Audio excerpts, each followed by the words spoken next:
தடையில்லா வர்த்தக ஒப்பந்தம் வேளாண் உற்பத்தி பொருட்களை இடம்பெற செய்ய வேண்டும் என்ற அமெரிக்க ஐரோப்பிய நாடுகளுடைய நெருக்கடிக்கு இந்தியாவும் ஆட்படுமோ என்ற அச்சமும் சந்தேகமும் ஏற்பட்டிருக்கிறது. குறிப்பாக அமெரிக்க நாட்டில் உற்பத்தி செய்யக்கூடிய, ஐரோப்பிய நாட்டில் உற்பத்தி செய்யக்கூடிய வேளாண் உணவுப் பொருட்களை இந்தியாவில் சந்தைப்படுத்த வேண்டும் என்கிற அடிப்படை நோக்கம் கொண்ட இந்த தடையில்லா வர்த்தக ஒப்பந்தத்தில் விவசாய உற்பத்தி பொருட்களை இடம்பெற செய்ய வேண்டும் என்ற அமெரிக்காவுடைய நெருக்கடி தீவிரமடைந்தது. குறிப்பாக இப்படி ஒரு ஒப்பந்தத்தில் கையொப்பமிட்டால் இந்தியாவுடைய விவசாயிகளுடைய உற்பத்தி பொருள் அடியோடு அழிந்து விவசாயிகளுடைய வாழ்க்கை சீர்குலைந்துவிடும். எந்த அடிப்படையில் என்று சொன்னால், அமெரிக்காவின் மக்கள் தொகை விட இந்தியாவில் 4 மடங்கு மக்கள் தொகை அதிகமாக, இந்தியாவில் மக்கள் தொகை 4 மடங்கு கூடுதலாக இருக்கிறது. அமெரிக்காவில் இந்தியாவை விட நிலப்பரப்பு அமெரிக்காவில் 4 மடங்கு கூட இருக்கு. ஆகவே 4 மடங்கு அமெரிக்கா மக்கள் தொகை குறைவாக இருக்குது. நிலப்பரப்பில் 4 மடங்கு கூடுதலாக இருக்கிறது. இந்தியாவை விட இது ஒப்பிடுகிற போது எந்த விதத்திலும் அமெரிக்காவும் இந்தியாவும் இந்த வேளாண் உற்பத்தி பொருட்களை சந்தைப்படுத்துவதற்கு தடையற்ற வர்த்தக ஒப்பந்தத்தில் கையொப்பமிடுவது எந்த வகையிலும் பொருத்தம். காரணம், அங்கே அமெரிக்க ஐரோப்பிய நாடுகளில் வேளாண்மையை உற்பத்தி செய்கிற பொறுப்பிலே அரசாங்கங்கள் ஈடுபட்டிருக்கிறது. குறைந்த செலவில் அதிக மகசூல் பெறுகிற நிலையில் அங்கே பண்ணை ஒப்பந்த சாகுபடி முறை அறிமுகப்படுத்தப்பட்டு குறைந்தபட்சம் 1000 ஏக்கரிலிருந்து 50,000 ஏக்கர் வரையிலும் வேளாண் பண்ணைகள் அமைக்கப்பட்டு அதற்கான உற்பத்திக்கு முழுமையும் அமெரிக்க ஐரோப்பிய நாடுகள் பொறுப்பேற்று உற்பத்தி செய்கிறார்கள். ஆனால் இந்தியாவில் சிறு குறு விவசாயிகள் உள்ள நிலப்பரப்பில் விவசாயத்தில் ஈடுபடுகிறவர்களில் சுமார் 90% பேர் சிறு குறு விவசாயிகள் இந்திய வேளாண்மையில் ஈடுபட்டு விவசாயத்தையே தன்னுடைய வாழ்வாதாரமாக கொண்டு வாழ்ந்து வருகிற நிலையில் இங்கே விவசாயிகள் தான் உற்பத்தி செய்கிறார்கள். விவசாயிகள் உற்பத்தி மிகையானால் அரசாங்கங்கள் தங்களை தாங்களே பாராட்டிக் கொள்வார்கள். ஆனால் இயற்கை இடர்பாடுகளால் பாதிக்கப்படுகிற போது இழப்பில் கூட அரசாங்கங்கள் பங்கேற்க வருவதில்லை. இந்த நிலையில் குறைந்த செலவில் அமெரிக்க ஐரோப்பிய நாடுகளில் உற்பத்தி செய்யக்கூடிய வேளாண் உணவுப் பொருட்கள் இந்திய சந்தையில் விற்பனை செய்வார்களேயானால் பல மடங்கு கூடுதலான செலவில் உற்பத்தி செய்யக்கூடிய இந்திய உணவுப் பொருட்களை சந்தையில் விற்க முடியாத நிலைக்கு இந்திய விவசாயிகள், சிறு குறு விவசாயிகள் அழிந்து போவார்கள் என்கிற நிலையை மத்திய அரசு உணர்ந்திருக்கிறது. நீண்ட காலமாக இந்த ஒப்பந்தத்தில் கையெழுத்திடுவதற்கு மறுத்து வந்த நிலையில் தற்போது அமெரிக்க துணை அதிபர் வருகையால், வான்ஸ் வருகையால் அந்த ஒப்பந்தம் கையெழுத்தாகும் நிலை ஏற்பட்டிருப்பதாக இந்திய விவசாயிகள் அதிர்ச்சிக்குள்ளாகிறார்கள். எனவே பிரதமர் மோடி அவர்கள் உடனடியாக தலையிட்டு இந்த வேளாண் உற்பத்தி பொருட்களை அமெரிக்க ஐரோப்பிய நாடுகள் இந்தியாவில் சந்தைப்படுத்துவதற்கான ஒப்பந்தத்தில் கையொப்பமிடக் கூடாது என்று நாங்கள் வலியுறுத்துகிறோம். அதை மறுபரிசீலனை செய்ய வேண்டும், அதற்கு இடமளிக்க கூடாது. ஒட்டுமொத்தமாக இந்தியா மிகப்பெரிய பொருளாதார இழப்பை சந்திக்க நேரிடும். கிட்டத்தட்ட 100 கோடி மக்கள் வாழ்வாதாரத்தை இழக்க வேண்டிய பேராபத்து ஏற்படும். வணிகர்கள் மிகப்பெரிய அச்சத்திற்கு தள்ளப்படுவார்கள், மிகப்பெரிய நலிவடைந்து போய்விடுவார்கள். ஏற்கனவே ஆன்லைன் வர்த்தகத்தால் ஒட்டுமொத்த வணிகர்களுடைய வாழ்க்கையும் சீரழிந்திருக்கிறது. இப்படி வணிகர்களும் விவசாயிகளும் இந்தியாவில் மிகப்பெரிய துயரத்திற்கு தள்ளப்படுவார்கள் என்பதை மத்திய அரசு உணர்ந்து செயல்பட வேண்டும் என்று தமிழ்நாடு அனைத்து விவசாய சங்கங்களின் ஒருங்கிணைப்பு குழு சார்பிலும், சமைத்த கிசான் மோர்ச்சா அரசியல் சார்பற்ற அமைப்பின் சார்பிலும் நாங்கள் வலியுறுத்த கடமைப்பட்டிருக்கிறோம். அதுபோல காப்பீட்டு நிறுவனங்களை 2018 முதல் பிரதமர் மோடி காப்பீடு திட்டம் என்கிற பெயரில் 13-14 தனியார் கார்ப்பரேட் நிறுவனங்களை வேளாண் காப்பீட்டு நிறுவனத்தில் அனுமதிக்கப்பட்டதால் பாதிப்பு ஏற்படுகிற காலத்தில் இழப்பு ஏற்படுவதற்கு உரிய இழப்பீடை கொடுக்க மறுக்கிறது காப்பீட்டு நிறுவனம். வருவாய் நோக்கோடு செயல்படுகிறது. விவசாயிகள் பெயரில் காப்பீட்டு நிறுவனங்களுக்கு செலுத்தக்கூடிய அந்த பிரீமியர் தொகை கார்ப்பரேட் நிறுவனங்கள் கொள்ளை லாபம் அடிப்பதற்கு வழிவகுக்கிறத தவிர எந்த வகையிலும் அது பாதிக்கப்படுகிற விவசாயிகளை சென்றடைவதில்லை. இது குறித்து உரிய மாற்றம் கொண்டு வரப்பட வேண்டும் என்று நாங்கள் வலியுறுத்துவதோடு, பிரதமருடைய சொந்த மாநிலமான குஜராத் மாநிலத்திலேயே அந்த மாநில அரசு பிரதமர் காப்பீட்டு திட்டத்தின் மீது நம்பிக்கை இழந்து அந்த மாநிலத்திற்கென்று தனி காப்பீட்டு நிறுவனத்தை அந்த அரசே செயல்படுத்துகிறது, மாநில அரசே செயல்படுத்துகிறது. எனவே அதனை பின்பற்றி தமிழ்நாட்டிலும் தமிழக அரசு வேளாண் காப்பீட்டு நிறுவனத்திற்கென தனி அரசே ஒரு நிறுவனத்தை உருவாக்கி செயல்படுத்த வேண்டும் என்று நாங்கள் வலியுறுத்துகிறோம். இன்றைக்கு தமிழ்நாடு அரசு நில ஒருங்கிணைப்பு சட்டம் 2023 என்கிற உலகத்திலேயே எந்த நாட்டிலேயும் இந்தியாவில் எந்த மாநில அரசும் கொண்டு வராத விவசாயிகளுக்கு விரோதமான விவசாயிகளை அகதிகளாக்குற மிக மோசமான சட்டத்தை தமிழ்நாடு அரசு நில ஒருங்கிணைப்பு சட்டம் 2023 கொண்டு வரப்பட்டிருக்கிறது.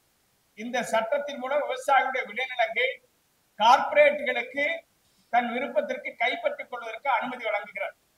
அது மட்டுமல்ல, அந்த கார்ப்பரேட்டுகள் அபகரிக்கிற விளைநிலங்களுக்கு அருகாமையில் ஓடுகிற ஆறுகள், ஏரிகள் உள்ளிட்ட நீர்நிலைகளை கார்ப்பரேட் நிறுவனங்கள் அபகரித்துக் கொள்வதற்கு இது வழிவகுக்கிறது. இந்த சட்டத்தை பயன்படுத்தினால் சென்னைக்கு குடிநீர் வழங்கக்கூடிய செம்பரம்பாக்க ஏரியினுடைய அடிப்படை குடிநீர் ஆதாரமாக விளங்கக்கூடிய பரந்தூர் பகுதியில் சுமார் 13 ஏரிகளை அழித்து அங்கிருந்து வரக்கூடிய தண்ணீரை எல்லாம் தடுத்து இந்த பரந்தூர் விமான நிலையம் அமைக்கப்படுகிறது. இந்த ஏரிகளை எல்லாம் கைப்பற்றுவதற்கு இந்த சட்டம் பயன்பட்டிருக்கிறது. அதே போல மேல்மாவில் திருவண்ணாமலை மாவட்டத்தில் சிப்காட் அமைக்கிறோம் என்கிற பேரில் விளைநிலங்களை கைப்பற்ற போகிற போது அங்கே நிலத்தடி நீர் நிரம்ப இருக்கிறது. அந்த மேல்மா பகுதியில் மற்ற பகுதிகளில் வறண்ட பகுதிகள் இருக்கிறது, தரிசு நிலங்கள் நிரம்ப இருக்கிறது. அங்கே தொழிற்சாலைகள் துவங்கலாம். ஆனால் நல்ல சுவையான தண்ணீர் இருக்கக்கூடிய நிலத்தடி நீர் 15 அடி ஆழத்திலேயே முழுமையான தண்ணீர் கிடைக்கிறது. அங்கே நெல் விளைவிக்கப்படுகிறது, கரும்பு விளைவிக்கப்படுகிறது, எண்ணெய் வித்துக்கள் விளைவிக்கப்படுகிறது, பருத்தி, சோளம் உள்ளிட்ட அனைத்து பயிர் வகைகளும் அங்கே சாகுபடி செய்யப்படுகிறது. மலர் சாகுபடி செய்யப்படுகிறது, காய்கறிகள் உள்ளிட்ட பழ வகைகளும் சாகுபடி செய்யப்படுகிறது. கிட்டத்தட்ட மேற்கு தொடர்ச்சி மலையடிவாரத்தில் இருக்கிற கிராமங்களுக்கு இணையான வகையில் அங்கே சாகுபடி செய்யப்படுகிறது. அந்த நிலத்தை தரமாற்றோம் என்று மறுத்ததால் 15 விவசாயிகள் மீது குண்டர் தடுப்பு சட்டம் போடப்பட்டு சிறையில் அடைக்கப்பட்டார். எனவே இந்த சட்டத்தின் அடிப்படையில் நிலத்தை கொடுக்க விவசாயிகள் மறுத்தால் குண்டர் சட்டத்தில் கைது செய்யலாம் என்று இந்த சட்டம் சொல்லுகிறது. அது மட்டுமல்ல, ஒரு பக்கம் G20 மாநாடுகள் நடத்தப்படுகிறது. கிட்டத்தட்ட தமிழ்நாட்டில் 19% அளவிற்கு தான் வனங்கள் இருக்கிறது. 33% அளவிற்கு வனங்களுடைய பரப்பளவை உயர்த்த வேண்டும் என்று விரும்புகிற அரசாங்கம், அதற்காக நிதியை செலவிடுகிற அரசாங்கம் ஒரு பக்கம் இயற்கை சீற்றத்துக்கு அடிப்படையாக இருக்கிற நீர்நிலைகளை எல்லாம் அபகரித்துக் கொள்வதற்கு வழிவகுக்கிற ஒரு சட்டத்தை கொண்டு வந்திருக்கிறது. இதை திரும்ப பெற வேண்டும் என்று நாங்கள் வலியுறுத்துகிறோம். அதுபோல தமிழ்நாட்டில் நேரடி நெல் கொள்முதல் நிலையம், தமிழ்நாடு நுகர்பொருள் வாணிப கழகம் என்கிற ஒரு அமைப்பை இந்தியாவிலேயே முதலில் பொது விநியோக திட்டத்திற்காக முன்னாள் முதலமைச்சர் மறைந்த தலைவர் கலைஞர் அவர்கள் 1972 தமிழ்நாட்டில் கொண்டு வந்தார். அதனைத் தொடர்ந்து அமுதங்காடிகள் உருவாக்கப்பட்டு பொது விநியோக திட்டம் செயல்படுத்தப்பட்டது. 1975 காவிரி டெல்டாவில் விளைவிக்கக்கூடிய நெல்லை கொள்முதல் செய்வதற்கு நேரடி நெல் கொள்முதல் நிலையம் உருவாக்கப்பட்டது. இதுவும் எந்த மாநிலத்திலும் கிடையாது. விவசாயிகளுடைய நெல்லை கொள்முதல் செய்வதற்காக ஒரு தனி நிறுவனத்தையே, பொதுத்துறை நிறுவனத்தையே தமிழ்நாட்டில் தான் கலைஞர் உருவாக்கினார். இது படிப்படியாக தமிழ்நாடு முழுமையிலும் பரவலாக்கப்பட்டு இன்றைக்கு தமிழ்நாடு முழுமையிலும் நேரடி நெல் கொள்முதல் நிலையம் சென்ற ஆண்டு வரையிலும் செயல்பட்டு வந்தது. நடப்பாண்டு தமிழ்நாடு நுகர்பொருள் வாணிப கழகத்தை தேசிய நுகர்வோர் கூட்டமைப்பு என்கிற ஒரு தன்னார்வ தொண்டு நிறுவன அமைப்புக்கு தாரை வார்த்திருக்கிறது தமிழ்நாடு அரசு. இது விவசாயிகளுக்கு செய்கிற துரோகம் மட்டுமல்ல, தன்னை அடையாளப்படுத்தியிருக்கிற முதலமைச்சருடைய தகப்பனார் கலைஞர் அவர்களுக்கு செய்கிற துரோகமாக இதை நாங்கள் விவசாயிகள் பார்க்கிறோம். இதை அவர்கள் கைவிட வேண்டும். இன்றைக்கு வந்திருக்கிற அதிர்ச்சி செய்தி, மத்திய உணவு கழகத்தில் FCI என்று சொல்லக்கூடிய உணவு கழகத்தில் இந்த தமிழ்நாட்டில் கொள்முதலுக்கு அனுமதி பெற்றிருக்கிற தனியார் முதலாளிகள் 1 கிலோ அரிசி 22 ரூபாய்க்கு விலைக்கு வாங்கி அதனை தமிழ்நாடு நுகர்பொருள் வாணிப கழகத்திற்கு 1 கிலோமீட்டருக்கு 40 ரூபாய் விலைக்கு விற்பனை செய்வதாக ஒரு தகவல் வந்திருக்கு. இது குறித்து மத்திய அரசு CBI விசாரணைக்கு உத்தரவிட வேண்டும்.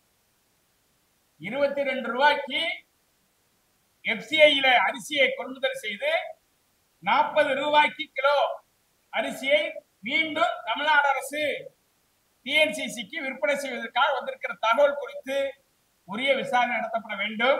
தேவையான CBI விசாரணைக்கு உட்படுத்த வேண்டும். இது மிகப்பெரிய கொள்ளையாக இருக்கிறது. விவசாயியோட நெல் கொள்முதல் செய்ய முடியவில்லை. இன்றைக்கு தமிழ்நாடு முழுமையிலும் தனியார் அனுமதித்ததால் காவிரி டெல்டாவில் தீவிரமான போராட்டத்தை களமிறங்கியதால் காவிரி டெல்டாவை விலக்களித்து மற்ற மாவட்டங்களில் அமல்படுத்தப்பட்டிருக்கிறது. ஆனால் காவிரி டெல்டாவில் கொள்முதல் செய்யப்பட்ட நெல்லை கொண்டு போய் கிடங்குகளில் இருப்பு வைப்பதற்கு அனுமதிக்கப்படவில்லை. அங்க இருக்கிற நவீன அரிசி ஆலைகள் கூட பயன்படுத்த முடியவில்லை. கொள்முதல் செய்த நெல்லை ரயில் வேகன்கள் மூலம் மற்ற மாவட்டங்களுக்கு எடுத்துச் செல்வதற்கு ரயில் வேகன்கள் TNCCக்கு வழங்கப்படவில்லை. அந்த தனியார் கொள்முதல் அதிகாரம் பெற்றிருக்கிற நிறுவனங்கள் தமிழ்நாடு முழுமையிலும் கொள்முதல் செய்து வந்து அங்கே காவிரி டெல்டாவில் இருக்கிற நவீன ஆலைகள் அரிசி ஆலைகள் ரயில் வேகன்களை பயன்படுத்தி அங்கே கொண்டு வந்து இருப்பு வைக்கிறார். இந்த கொடுமையால் விவசாயிகளிடம் நல்ல கொள்முதல் செய்யப்பட்ட தரமான நெல்மணிகள் இன்று வரையிலும் 500க்கும் மேற்பட்ட நேரடி நெல் கொள்முதல் நிலைய வாயில்களில் கொட்டி வைக்கப்பட்டிருக்கிறது. ஆகவே இந்த இழப்பிற்கு விவசாயிகளை பொறுப்பேற்க வேண்டும் என்று அரசு சொல்லும். இது எல்லாமே தவறான செய்தி. எனவே தமிழ்நாடு அரசு விவசாயிகள் நலன் கருதி நேரடி நெல் கொள்முதலை தொடர வேண்டும், தமிழ்நாடு முழுமையில் தொடர வேண்டும், கார்ப்பரேட் நிறுவனங்களை அனுமதிப்பதை கைவிட வேண்டும் என்று நாங்கள் வலியுறுத்துகிறோம். அதுபோல தென்னை, பனை இதில் கல் இறக்கி விற்பனை செய்வதற்கு அனுமதி வேண்டும் என்று நாங்கள் கோரிக்கை வைக்கிறோம். கல் ஒரு உணவுப் பொருள், அது ஒரு மருத்துவ குணம் கொண்ட உணவுப் பொருள். தென்னை விவசாயிகள், பனைமரம் வளர்க்கிற விவசாயிகள் வருவாய் இல்லாமல் பாதிக்கப்படுகிறார்கள்.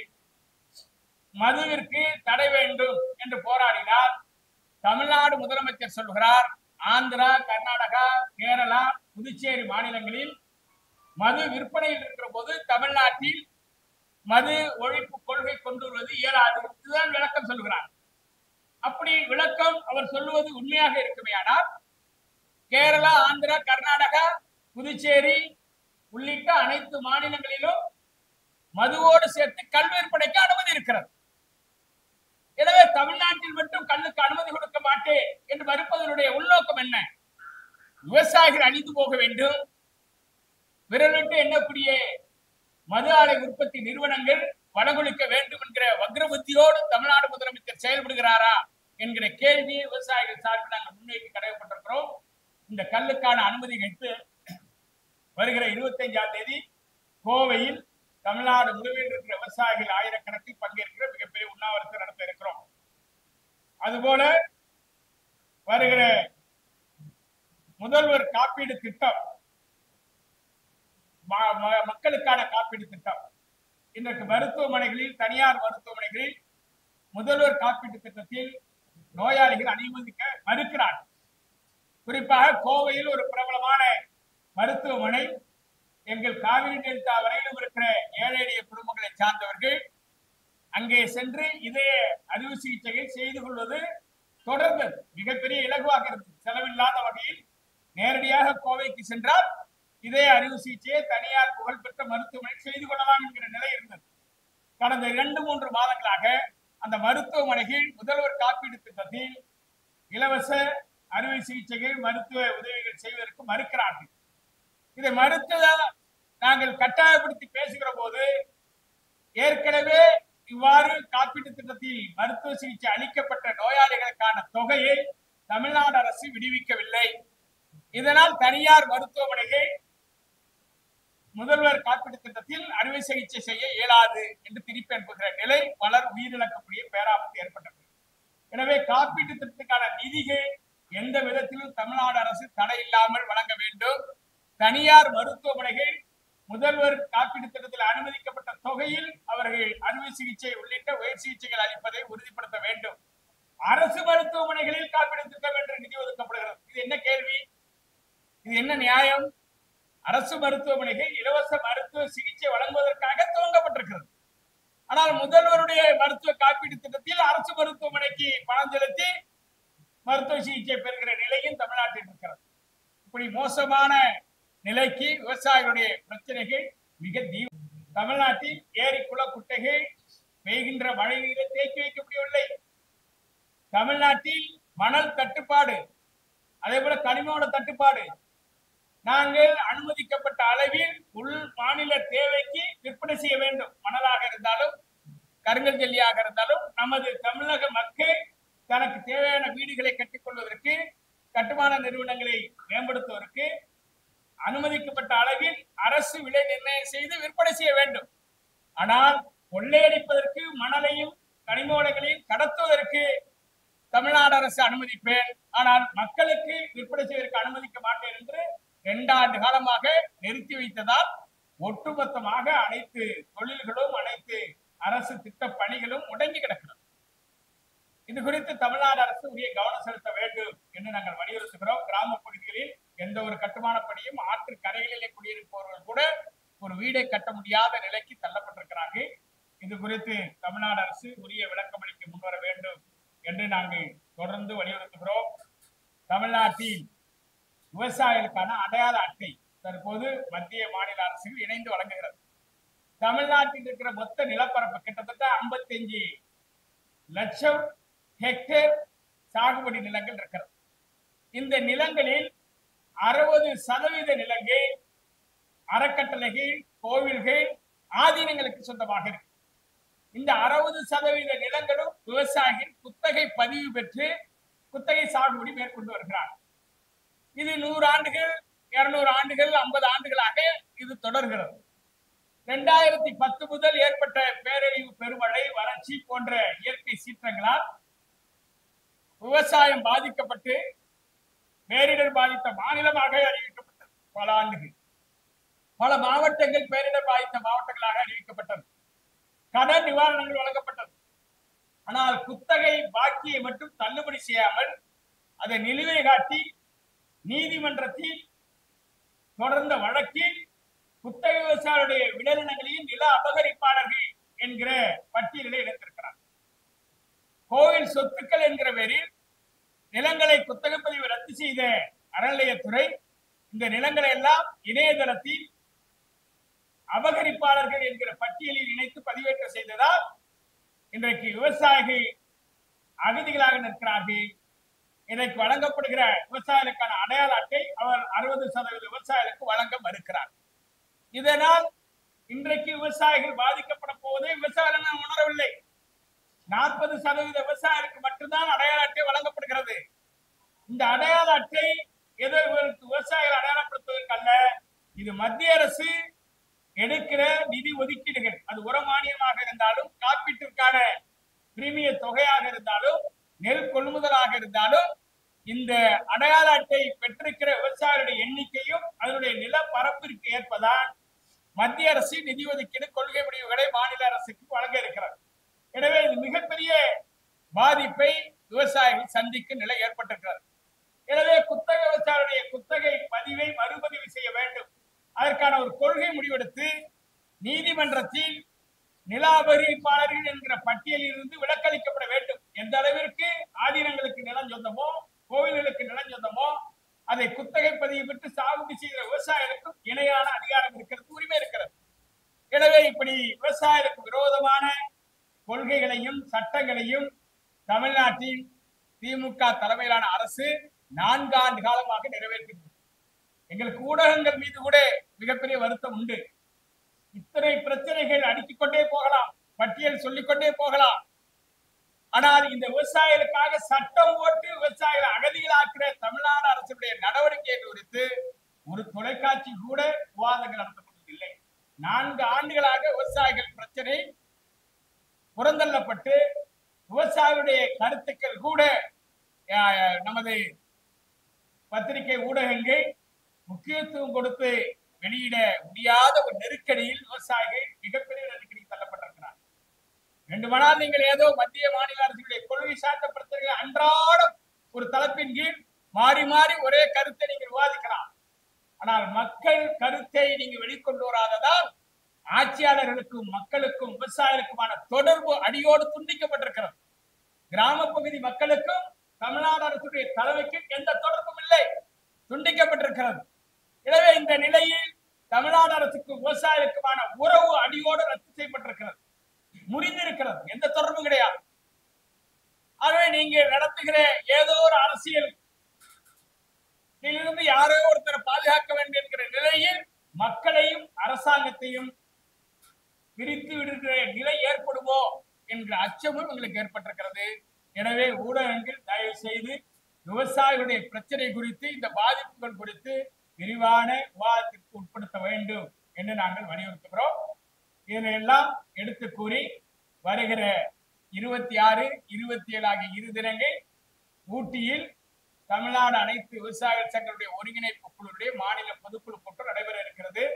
அதில் தமிழ்நாடு அரசினுடைய இந்த விவசாயிகள் விரோத கொள்கைகள், சட்டங்கள் குறித்து பட்டியலையும் நாங்கள் இறுதிப்படுத்துவோம்.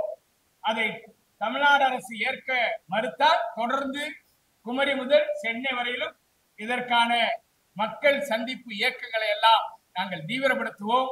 எங்கள் உரிமையை பெறுகிற வரையிலும் நாங்கள் ஓயப்போவதில்லை. எனவே இறுதியாக நான் கேட்டுக்கொள்வது, மத்திய மாநில அரசுகள் தொடர்ந்து விவசாயிகளுக்கு விரோதமான கொள்கைகளையே நீங்கள் தனது திட்டங்களாக செயல்படுவதை கைவிட வேண்டும். பிரதமர் மோடி தலைமையிலான மத்திய அரசாங்கம் அமெரிக்க துணை அதிபர் வான்ஸோடு வேளாண்மையையும் தடையற்ற ஒப்பந்தத்தில் இணைப்பதற்கான கையொப்பமிடுவதை கைவிட வேண்டும். இந்திய விவசாயிகளுக்கு உரிய லாபகரமான குறைந்தபட்ச ஆதார விலை நிர்ணய சட்டம் கொண்டு வந்து இந்திய விவசாயிகளை பாதுகாக்க முன்வர வேண்டும். குத்தகை விவசாயிகளுக்கு மறுபதிவு செய்து அவர்களுக்கும் உரிய அடையாள அட்டை வழங்கப்பட வேண்டும். ஆதீனங்கள் நிலங்கள் விற்பனை செய்வதை தடை செய்ய வேண்டும் என்று தமிழ்நாடு அனைத்து விவசாய சங்கங்களின் ஒருங்கிணைப்பு குழு சார்பில் மீண்டும் வலியுறுத்துகிறேன்.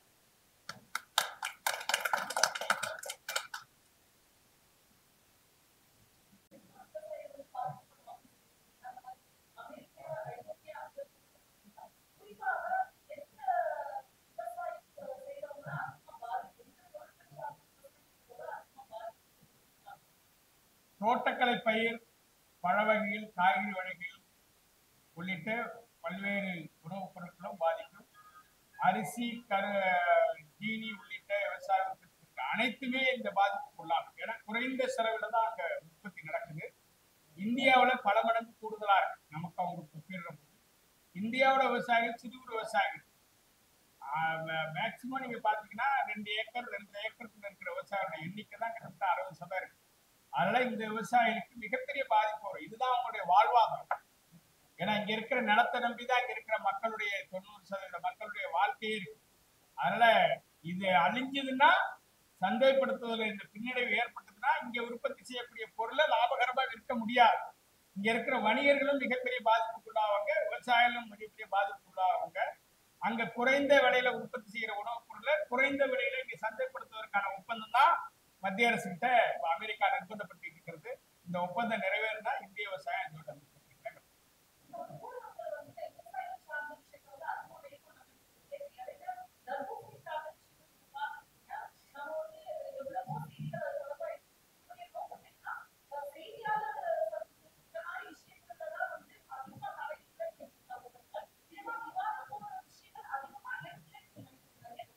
விவாதங்கள் நடத்தப்பட வேண்டும் என்கிறது தான். அரசியலை பற்றியே ஒரே நோக்கத்துல பல தலைப்புகள்ல டெய்லி விவாதம் நடக்கும். தர்பூசணி சென்னையில மிகப்பெரிய பாதிப்பு உருவாக்கி சென்னை மாநகரத்துல அது பாதிக்கப்பட்டு சாலைகள்ல குவிக்கப்பட்டதுனால ஊடகங்கள் அதுல பெருசா இது போல கிராமங்கள்ல இருக்கு. இப்ப நெல்லு குவியல் குவியலா கிடக்கு. யார் அதை பத்தி செய்தியாளர்கள் செய்தி அனுப்புவாங்க. செய்திகள் ஊடகங்கள்ல வரும். இப்ப நாங்க கொடுக்கிற பேட்டியில ஊடகங்கள்ல வரும். அதை நான் மறுக்கல. நான் சொல்றது இந்த அடிப்படையான பிரச்சனைகள் இப்ப எவ்வளவு சொல்லியிருக்கோம். இந்த பிரச்சனையை பத்தி ஒரு ஊடகம் விவாதிச்சிருக்கா? உணவு உற்பத்தி பண்ற விவசாயிகளுக்கு கொள்முதலையே கைவிட்டுட்டாங்க தமிழ்நாடு அரசு. எத்தனையோ போராட்டம் நடத்துறோம், விவாதிக்கிறாங்களா? கிடையாது. நில ஒருங்கிணைப்பு சட்டம் உலகத்திலே யாரும் கொண்டு வரல, இந்தியாவிலே எந்த மாநிலமும் கொண்டு வரல. ஆனா நிலங்களை எல்லாம் பிடிக்கிட்டு விவசாயிகள் அகதிகளாக்குற சட்டம் மட்டுமல்ல, நீங்க ஒரு பக்கம் காலநில மாற்றத்திலிருந்து பாதுகாப்பதற்கு நீர்நிலைகள் இயற்கை வளங்களை எல்லாம் பாதுகாக்கணுங்கிற கொள்கை முடிவுகளை அடுத்து அதுக்கான செலவினங்கள் எல்லாம் செய்றீங்க. ஆனா அந்த சட்டத்தின் மூலம் நீர்நிலைகளை எல்லாம் அபகரிச்சுக்கலாங்கிறீங்க. தொழில் நிறுவனங்களை கொண்டு வர்றீங்க, தொழில் பொருளாதாரம் உயர்ந்திருக்குங்கிறீங்க. ஆனா அந்த தொழில் நிறுவனங்கள்ல பணியாற்றவங்களுக்கு வேலை உத்தரவாதம் கிடையாது. அவங்களுக்கு அனுமதிக்கப்பட்ட சலுகைகள் கூட வழங்க மறுக்கிறாங்க. இன்னும் சொல்ல போனா உரிமைகளை மீட்டெடுப்பதற்கான தனக்கான ஊழியர்களுக்கான சங்கங்கள் அமைப்பதற்கு கூட இன்னைக்கு வெளிநாட்டு பெரிய நிறுவனங்கள் தமிழ்நாட்டிற்குள் அனுமதிப்பதில்லை. கழிவறை வசதி கூட செய்து கொடுக்கப்படவில்லை. அவர்களுக்கு உணவு அருந்துவதற்கு தரமான குடிநீர் வழங்கப்படவில்லை. இதெல்லாம் கடந்த காலங்களில் நீங்க தான் செய்தியா வெளியிட்டு.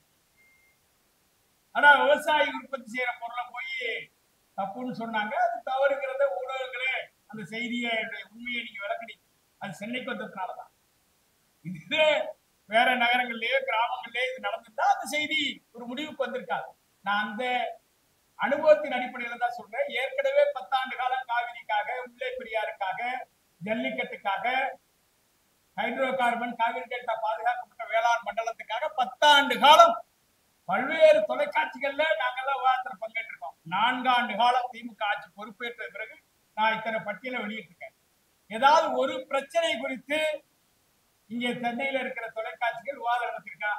நான் குற்றம் சொல்லல. நான் செய்தியாளர்களை பார்த்து குற்றம் சொல்லல, தொலைக்காட்சிகளை பார்த்து குற்றம் சொல்லல. இந்த நிலைமைக்கு யார் காரணம்? ஏன் இந்த மாதிரி நிலைமை வருது? நான் பகிரங்கமா கேட்டுதானே ஆகணும். உழைக்கிறோம், பாதிப்புல சொல்றோம். இன்னைக்கு நவீன தொழில்நுட்பத்துல இன்னும் 6 மாசம் கழிச்சு எந்த தேதியில எத்தனை சென்டிமீட்டர் எந்த கிராமத்துல மழை பெய்யும்னே தெரியும். ஆனா நாங்க விதைக்காம இருக்க முடியுமா? தை மாசம் நாங்க அறுவடைக்கு எதிர்பார்த்து சம்பாவை நடுவோம். தை மாசம் இத்தனாம் தேதியில இருந்து இத்தனை ஒரு வாரம் 2 வாரம் அடைமழை பெய்யும்னு அறிவியல் பூர்வமா அறிவிப்பாங்க. நாங்க அறுவடை செய்யறத எதிர்பார்த்து நட முடியாம இருக்க முடியுமா? மழை வந்தாலும் இயற்கை சீற்றம் வந்தாலும் அதை எதிர்கொண்டு நிலத்தை தரிசு போடக்கூடாது. நம்மளை நம்பி இருக்கிற மக்களுக்கு உணவை உற்பத்தி பண்ணணுங்கிற தைரியத்தோட கொரோனாவை எதிர்கொண்டு தானே நாங்க உணவை உற்பத்தி பண்ணோம். உலக நாடுகளிலேயே உலக பொருளாதாரம் வீழ்ந்து போச்சு. இந்திய பொருளாதாரத்தை மீட்டெடுத்தது சிறு குறு விவசாயிகள் சொன்னார், பிரதமர் சொன்னார். இன்னும் நமக்கு தேவையான உணவு போக மீதி உணவை நாம் வெளிநாடுகளுக்கு ஏற்றுமதி செய்ததுன்னு சொன்னார். இங்கிலாந்து பிரதமர் இந்திய உணவு தான் என்ன கொரோனாவில இருந்து உயிரை மீட்டுக் கொடுத்ததுன்னு சொன்னார்.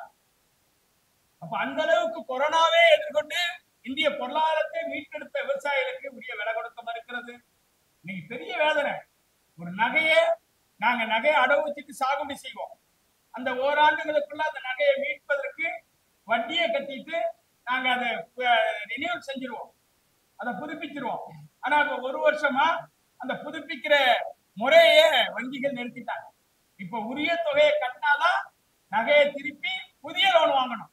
அப்படின்னா அந்த லோனை வாங்கணும். ஒரு 10,000 கடன் வாங்கினாலே 500 ரூபாய்க்கு மேல செலவே இருக்கு. அலுவலக செலவே இருக்காங்க, கட்டணங்களே எப்படி ஈடு செய்ய முடியும்? அப்ப இது மாதிரியான நிலைகள்லாம் இன்னைக்கு நெருக்கடியை தான் கொடுத்துட்டே இருக்காங்களே தவிர எதை பத்தியும் விவாதிக்கிறதுக்கு எந்த தொலைக்காட்சியும் முன் வரணும்.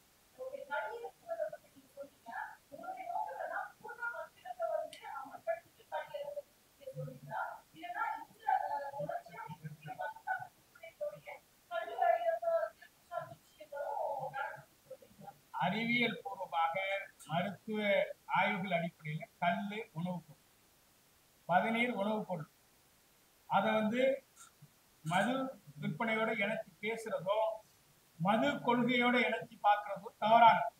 நான் தமிழ்நாடு அரசு மது ஒழிப்பு திட்டத்தை கொண்டு வாங்கன்னு சொல்ற போது தமிழ்நாடு முதலமைச்சர் பல முறை சொல்லியிருக்கிறார். ஏற்கனவே இருந்த முதலமைச்சர்கள் அதே கருத்தை சொன்னாங்க. புதுச்சேரியில மது விற்பனை செய்யப்படுது, ஆந்திரா, தெலுங்கானா, கர்நாடகா, கேரளா நம்மளை சுத்தி மது விற்பனை செய்யற மாநிலங்கள் இருக்கிற போது தமிழ்நாட்டுக்குள்ள எப்படி மதுவை ஒழிக்க முடியும்? இந்த கருத்தை தானே சொல்லி நியாயப்படுத்தினாங்க. அப்ப இன்னைக்கு நான் இந்த சுத்தி இருக்கிற எல்லா மாநிலங்களையும் கல் விற்பனைக்கு அனுமதி இருக்க, அப்ப ஏன் தமிழ்நாட்டுக்குள்ள மட்டும் கல்ல விற்பனை செய்ய மாட்டேங்கிறீங்க? பொள்ளாச்சி பகுதியில பாத்தீங்கன்னா ஒரு வேலிதான், அண்ணன் இருக்கிற தோப்புல கல்லு இறக்கி விற்பனை நடக்கும் ஜோரா. ஒரு வேலைக்கு இந்த பக்கம் இருக்கிற விவசாயிகளால கல்லு இறக்கி விற்பனை செய்ய முடியாது. அவனை விஷச்சாராய வழக்கு பதிவு பண்றாங்க. இது என்ன கொடுமை? இது என்ன நியாயம்? இத முதலமைச்சருக்கு யார் எடுத்து சொல்லு? இப்ப நான் சொல்ற கருத்து போகுமா?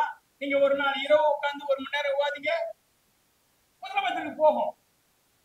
இப்ப கலைஞர் கொண்டு வந்தாரு, நான் போய் திருக்கோளையே அந்த அரசாணையை கொடுத்துனேன். அதிகாரிகள் தான் பந்தாடப்பட்டாங்க, தீர்வு கிடைக்கல. இன்னைக்கு தமிழ்நாட்டில வேளாண் துறை, அதே போல உணவுத்துறை, பல நெருக்கமான துறைகள், விவசாயத்தோட இணைந்த துறைகளுடைய அதிகாரிகள் தொடர்ந்து பந்தாடப்படுறாங்க. தகுதியான அதிகாரிகள் நியமிக்கப்படுறதே இல்லை. இந்த குற்றச்சாட்டெல்லாம் விவாதங்கள்ல தான் நம்ம சொல்ல முடியும். இதையெல்லாம் யார் எடுத்து சொல்றது? இது ஒட்டுமொத்தமா தமிழ்நாட்டுடைய 80% வாக்காளர்களுடைய பிரச்சனை. நான் பேசிட்டு இருக்கேன், நீங்க விவாதிச்சுட்டு இருக்கிறது விரலொட்டி எண்ணக்கூடிய 4-5% தலைவர்களுக்கான விவாதங்கள் தான் தொலைக்காட்சியில வருஷம் 360 நாள் நாங்க பார்த்துட்டு இருக்கோம். ஆனா நான் 4 ஆண்டு காலமா நான் பட்டியலிட்டு சொல்றேன், எந்த தொலைக்காட்சியாவது இந்த பிரச்சனைகள் குறித்து விவாதித்திருக்கிறீங்களா? நான் சொன்னது தப்பா இருந்தா நான் திரும்ப பெற்றுக்கொள்றேன். நான் குற்றச்சாட்டு அபாண்டமாலாம் சொல்றேன். எந்த தொலைக்காட்சியாவது நேரடி நெல் கொள்முதலையே அபகரிச்சு ஒரு சட்டம் போட்டுட்டு நிலமே மக்களுக்கு சொந்தம் இல்ல, ஏரி குளம் கொட்டைகளே கார்பரேட்டுகள் அனுபவிச்சுக்கலாம்னு ஒரு சட்டம். இந்த சட்டத்தை எதிர்த்து யாராவது ஒரு நாளைக்கு விவாதிச்சிருக்கீங்களா?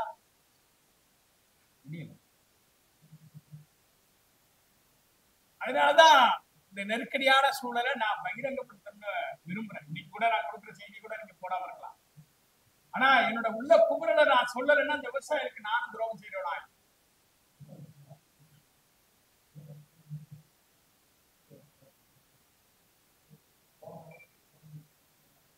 ரொம்ப நன்றி.